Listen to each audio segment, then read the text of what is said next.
बिस्मिल्लाहिर रहमानिर रहीम अल्लाहुम्मा सल्लि अला सय्यिदिना मौलाना मुहम्मद व अला आलि सय्यिदिना मौलाना मुहम्मद कमा सल्लैता अला इब्राहीम व अला आलि इब्राहीम इन्नका हमीदुम मजीद।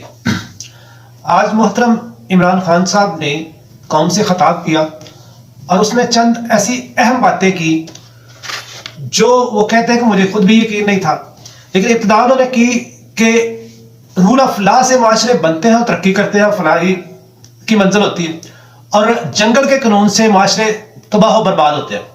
और वो कहते हैं कि ये जो रूलिंग एलीट है इस वक्त भी और पहले भी, जिन्होंने पिछले 30 साल से लोगों पर हुक्मरानी की, ये चाहते हैं कि हम अबव द लॉ हों, हम पे कवानीन लागू ना हो, ये कानून लागू हो दूसरे लोगों पे, हम पे ना लागू हो। तो जब तक रूल ऑफ लॉ नहीं होता है, जो कौमें तरक्की करती हैं वो रूल ऑफ लॉ पर अमल करने से करती है। वो उन्होंने मिसालें दी कि हजरत अबू बकर सिद्दीक रज़ी अल्लाह ताला अन्हु खलीफा बने तो उन्होंने रूल ऑफ लॉ की बात की पहले दिन। हजरत उमर बने, हजरत अली बने, उन सब ने अपनी पहली जो तकरीर की, पहली जो बात की अवाम से, उसमें रूल ऑफ लॉ को फौकियत दी कि रूल ऑफ लॉ होगा। उन्होंने कहा कि ये लोग जितने भी माफियाज हैं, स्टेटस को के लोग, और खास तौर पर उन्होंने नवाज शरीफ की बात की कि वो चाहता है कि लेवल प्ले फील्ड मिले, और लेवल प्ले फील्ड वो किसे कहता है? वो कहता है कि इमरान खान को नाअहल करवाया जाए, गिरफ्तार करवाया जाए और इसकी पार्टी को तोड़ा जाए, ये उसके नजदीक लेवल प्ले फील्ड है। अब कौम सारी इमरान खान के साथ है और ये सारे एक तरफ है, सारे के सारे। उन्होंने कहा कि वजीर आजम तो मैं था, मुझे नहीं इस बात का यकीन था कि ये बंदा खुद ही मान जाएगा, यानी जो एक्स आर्मी चीफ थे जनरल कमर जावेद बाजवा साहब जो रिटायर्ड हो चुके, उन्होंने खुद एतराफ कर लिया कि इमरान खान पाकिस्तान के लिए, अगर इमरान खान रहते तो पाकिस्तान न रहता, यानी उन्हें मैंने हटा दिया।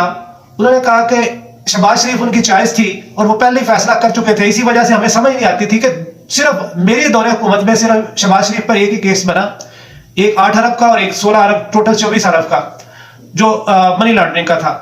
इसके अलावा जितने भी केसेस थे वो जरदारी पे हों, नवाज शरीफ पे हों, शहबाज शरीफ पे हों, फजल रहमान पे हों, दूसरी जितने भी पार्टीज हैं, इन पे जितने भी मुकदमात हैं वो सारे इनके आपस के दौर में हुए। मेरे दौर में सिर्फ ये एक मुकदमा हुआ इस पर। तो हमें समझ नहीं आती थी कि ये फर्द जुर्म आयद होनी है, कभी जज नहीं आ रहा, कभी तारीखें पढ़ रही है, कभी शहबाज शरीफ की कबर दर्द शुरू हो जाती है। चूंकि उसने फैसला कर लिया हुआ था कि इसको प्राइम मिनिस्टर ऑफ पाकिस्तान बनाना है और इसके बेटे को चीफ मिनिस्टर बनाना है, लिहाजा ये सारा कुछ होता रहा, क्योंकि असल ताकत उसी के पास थी और उसने वो तस्लीम भी कर लिया। और वो कहता कि चीफ मिनिस्टर इसको बनाना है, वो कहता कि फलां काम इस तरह करना है। वो कहते कि अच्छे काम भी हुए जिस कामों में हम एक पे जो मैं मशवरा दिया जिन कामों पे, और वो उनके नजदीक भी ठीक ठहरा। तो वो जैसे कोरोना में हमने ये फैसला किया था कि हमने लॉकडाउन नहीं करना, और एक अच्छी स्ट्रेटेजी, और उन्होंने फिर उनकी तारीफ की कि वो वैक्सीन, जो पोलियो वैक्सीन है वो बॉर्डर एरिया पे, तो उसमें वो मदद करते रहे। हम एक पेज पे थे तो उससे अच्छे फायदे भी मिले। लेकिन उसके अलावा उन्होंने कहा कि बंद करो, ये फैसले करते हैं, और वो फैसले उसका जब वो यानी कामयाब हो जाता तजर्बा या कोई भी काम, तो उसका क्रेडिट वो खुद ले लेते, और जब वो नाकाम हो जाता तो पंचिंग बैग मैं बना हुआ था प्राइम मिनिस्टर कि इसकी वजह से सारा कुछ हुआ। और अब उन्होंने अपना वो दिल की भड़ास निकाल दी। जनरल बाजवा साहब ने जुवेद चौधरी के साहब के जरिए उन्होंने उसे इंटरव्यू दिया, और उसने वो इंटरव्यू कॉलम्स के जरिए छापना शुरू कर दिया। उसमें उसे एतराफ भी आ गया कि मैंने वो हुकूमत रजीम चेंज मैंने किया था, और वो चूंकि उसे पसंद नहीं करते थे तो उन्होंने कहा कि मैं और पीटीआई, मेरी जमात, ये इन्हीं से इन्हें तकलीफ है सबको। वो सुपर किंग थे, वो चाहते थे जो मैं सही समझता हूं वो उस पर अमल किया जाए।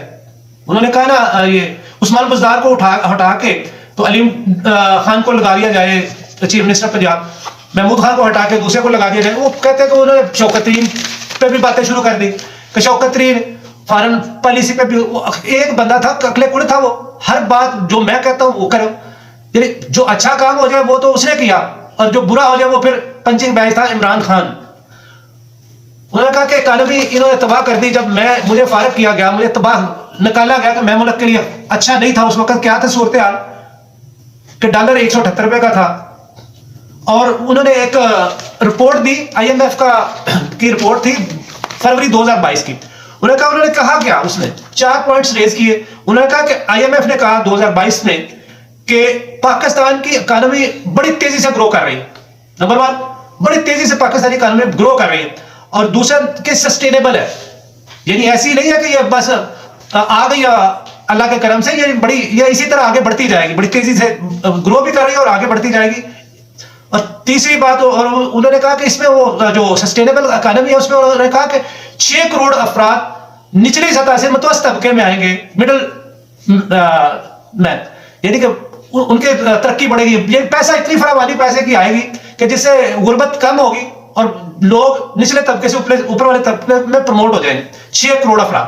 انہوں نے کہا انکلوسیو, اس کا مطلب یہ کہ صرف ایک ہی طبقے کو یہ فائدہ نہیں ہوگا, تمام امیر سے طبقے کو بھی فائدہ ہوگا, غریب طبقے کو بھی فائدہ ہوگا. اس میں انہوں نے ریفرنس دیا کہ ہیلتھ کارڈ جو کہ مریم نے جس پہ آبجیکشن بھی لگایا تھا, اس کی فائدہ تو عمران خان اٹھا رہا ہے. تو یہ ہیلتھ کارڈ جو ہے احساس پروگرام تھا, کامیاب نوجوان پروگرام تھا, کامیاب پاکستان پروگرام, یہ سارے پروگرام دنیا نے ان کی پذیرائی کی, لیکن یہاں انہیں اچھے نہیں لگے اور ان کی وجہ سے پاکستان آگے بڑھ رہا تھا, بڑی تیزی سے ترقی ہو رہی تھی, لیکن انہیں منظور نہیں تھے کیونکہ وہ فیصلے صرف ایک ہی بندہ کرتا تھا اور اسے مزید اس میں رہنا تھا.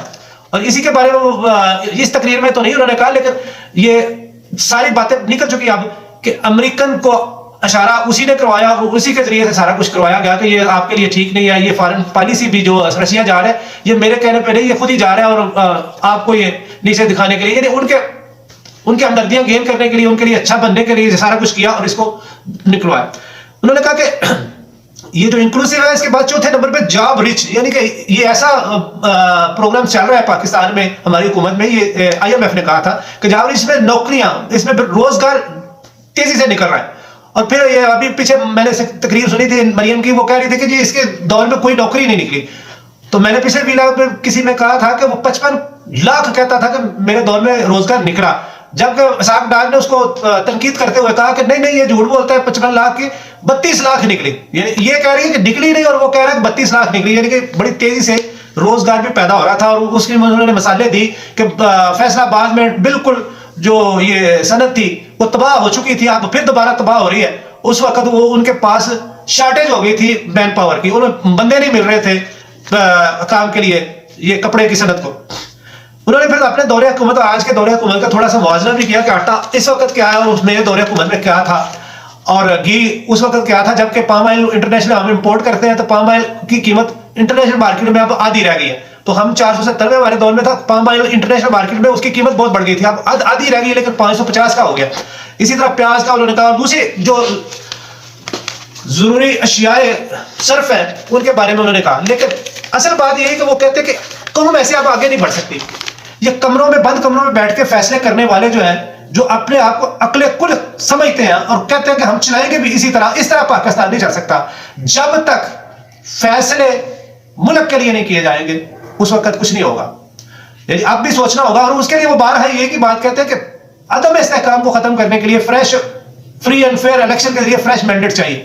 فریش مینڈیٹ ہوگا, فریش مینڈیٹ سے جو حکومت آئے گی وہ جو فیصلے کرے گی اس کے مطابق چلا جائے گا. تکلیفیں آئیں گی, ابھی آپ بار بار سن رہے ہیں مریم نواز کیا کہہ رہی ہے, وہ کہہ رہی ہے کہ جی اب ہم مہنگائی پہ کنٹرول نہیں کر سکتے, اور سارا کچھ اٹھا کے پھینک رہی ہے عمران خان پہ کہ اس نے معاہدے کیے تھے IMF کے ساتھ, اس نے کیے تھے تو اس نے معاہدے کیے تھے, وہ جاتے جاتے اسے جب پتا چل گیا کہ وہ جا رہا ہے, اس کی حکومت ختم ہو رہی ہے, تو اس نے چیزیں سستی کر دی تھی جبکہ اسے مہنگی کرنی چاہیے تھی. اگر اسے کرنی چاہیے وہ تو پھر بھی سستی دے رہا تھا نا. اب آپ لوگ تو یعنی قوم کے لیے آپ لوگوں سے تو کچھ ہوا ہی نہیں. 10 ماہ میں آپ نے وہ انہوں نے مثال بھی دی خان صاحب نے کہ جس کی 30,000 سیلری تھی پچھلے سال اپریل 2022 میں وہ 30,000 پہ جتنا سامان خرید سکتا تھا اس کی ویلیو اب اتنی رہ گئی ہے کہ اس میں 20,000 کے برابر سامان آئے گا. یعنی مہنگائی اتنی بڑھ گئی, بجلی کا بل بڑھ گئے, گیس انہوں نے سلنڈر کا ریٹ بھی بتایا, بجلی کا یونٹ بھی بتایا, 16 روپے سے 36 روپے پہ چلا گیا, اور اسی طرح دوسرے سارے. اور ابھی وہ کہہ رہے ہیں, یہ تو ابھی کا میں بتا رہا ہوں داد و شمار, جو ڈالر چلا گیا 270 پہ, جو 178 پہ تھا ہمارے دور حکومت میں جب ہماری حکومت فارغ ہوئی, تو اب وہ 270 پہ, اس کے آفٹر افیکٹس تو ابھی آنے ہیں. اس سے جو مہنگائی کی لہر ایک بڑھ رہی ہے, اور جس کے پاس پہلے ہی اس وقت جو مہنگائی ہے اس کو ڈیفیٹ کرنے کے لیے اس کے پاس کچھ نہیں ہے, تو جو ابھی اس کے آفٹر افیکٹس آنے ہیں اس کے بعد پھر کیا صورتحال ہوگی غریب عوام کی. یہ تو اپنا علاج کرانے کے لیے بھی بس بھاگ جاتے ہیں نزلے زکام کا علاج کرانے کے لیے دوسرے ملکوں میں. اور وہ مریم کی انہوں نے مثال بھی دی کہ جی وہ تو 2 ملک ہی ہیں جس میں وہ جا کے اپنا علاج کروا لیتی ہے. اور نواز شریف تو دیکھیں نا, ایک جعلی ایفیڈیوٹ پہ شہباز شریف کے 50 روپے کے جعلی ایفیڈیوٹ پہ وہ باہر بیٹھا ہوا ہے 4 ہفتوں کے لیے. اور یہ لوگ وہ ہیں, اور اس طرح جب تک कानून की हुक्मरानी नहीं होगी, रूल ऑफ लॉ नहीं होगा। और वो उन्होंने कहा, और उसके लिए उन्होंने कहा कि मेरे पास रास्ता ये है कि एहतजाज इस अंदाज में कराया जाए, लेकिन मुल्क की मईशत ऑलरेडी बहुत बैठ चुकी है, ऐसा मैं खुद अपने आप को पेश करूं, अपने वर्कर्स को पेश करूं, और इतनी तादाद में लोगों ने रजिस्टर करवा लिया अपने नाम। इसलिए वो कहते हैं कि मैं कुछ दिनों का इंतजार करें, मैं जेल बरो तहरीक का आगाज करूंगा, ऐलान कर दूंगा, तो हम पूरा मैंने एहतजाज करेंगे और इस तरह तस्लीम नहीं करेंगे इन चीजों को। मुईशत तबाह कर दी इन्होंने, अदम इस्तेहकाम का हल सिर्फ free and fair election fresh mandate में। तो अब जहां हम बढ़ उसी तरफ रहे हैं। 90 दिन के इलेक्शन के बारे में उन्होंने कहा कि आइन में वाज़ेह है कि 90 दिन में इलेक्शन करवाना है। 2 असेंबलियां मैंने कुर्बान की सिर्फ इसी वास्ते कि इलेक्शन हो। तो वो 90 दिन से एक दिन भी आगे बढ़ा। उन्होंने जो ब्यूरोक्रेट्स हैं उन्होंने भी कहा कि आप कोई भी ऐसा हुक्म ना माने 90 दिन के बाद जो इनके मैंडेट मिला हुआ है, 90 दिन के अंदर अंदर इन्होंने इलेक्शन कराए, तो आप उसके बाद इनका कोई हुक्म ना माने। तो ये सूरत हाल है इस वक्त पाकिस्तान में कि उन्होंने कहा कि हमें अगर तरक्की करनी है, प्रॉस्पर माशरा बनाना है, तो हमें रूल ऑफ लॉ लाना पड़ेगा। और उसके लिए फ्रेश मैंडेट, अदम इस्तेहकाम को खत्म करने के लिए और अदम मईशत को डगर पर लाने के लिए अदम इस्तेहकाम खत्म होना चाहिए, और उसके लिए जरूरी है free and fair fresh election.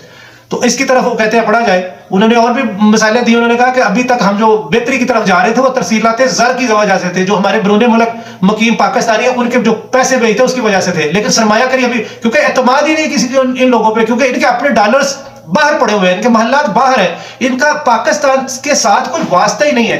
तो ये तो भाग जाए, डॉलर में रकम पड़ी हुई है, अगर डॉलर महंगा भी होता है तो इनके तो पैसे बढ़ रहे हैं, इसलिए इन्हें कोई फिक्र नहीं है। वो सरमायाकारी तब करेंगे जब उन्हें तसल्ली हो, तशफ़ी हो, वो अपने दुबई माल ले जाते हैं। और उन्होंने नौजवानों से भी कहा कि जहां से जाने के बजाय हकीकी आज़ादी के लिए कुर्बानी देनी पड़ती है, तो आप उस तरफ सोचें कि जद्दोजहद करें हकीकी आज़ादी के लिए। उसी के लिए उन्होंने कहा, फिर इशारा किया कि जेल बरो तहरीक। और उन्होंने इब्तिदा में बता दिया कि उसने सारी अपनी बातें मान ली है बाजवा ने कि मैंने ही सारा कुछ किया, ये तबाही उसी की लाई हुई है, मुईशत तबाह कर दिया उसी फैसले जिसमें उसने रजीम चेंज किया। अब तक के लिए इतना ही।